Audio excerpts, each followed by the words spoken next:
అంటే సంఘ నిర్మాణం మనం కర్నూలు జిల్లా వాల్మీకి ఉద్యోగుల సంఘ నిర్మాణాన్ని మీ ముందు ఉంచుతున్నాము.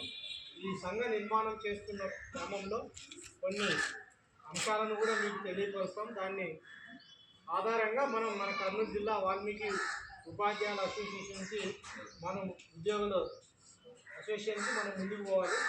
ప్రతి నియోజకవర్గానికి 5 చొప్పున మొత్తం జిల్లా కమిటీలో మనం ఏదైతే అనుకుంటున్నామో 35 మంది సభ్యులతో కర్నూలు జిల్లా వాల్మీకి ఉద్యోగుల అసోసియేషన్ అనేది ఏర్పాటు చేసుకోవాలి.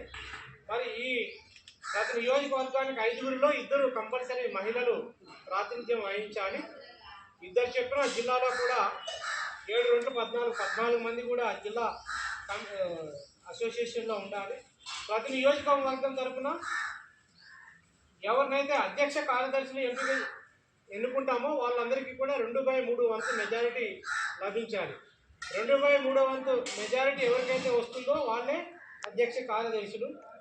ఈ 2/3 సభ్యులు వ్యతిరేకిస్తే ఎన్నుకోబడినటువంటి అధ్యక్ష కార్యదర్శులను కూడా పదవి నుండి తొలగించడం జరుగుతుంది.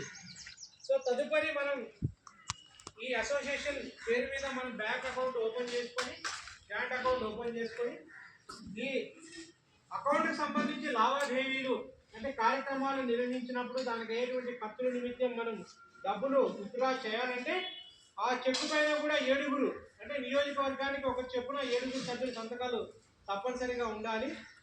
పదవుల కోసం వివిధ నియోజకవర్గాల మధ్య పోటీతత్వం ఏర్పడితే ప్రజాస్వామ్య పద్ధతిలో రహస్య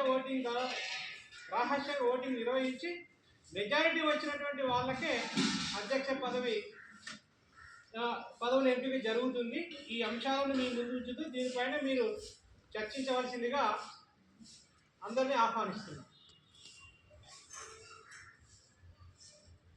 సూచనలు సలహాలు ఎప్పుడు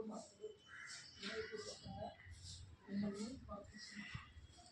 అందరూ మీరు నిర్మాణం చేస్తే నేను యాక్చువల్గా రిమోట్ కంట్రోల్ మేడం గారికి అందరికీ కూడా మనం 50% తీసుకుంటున్నాం.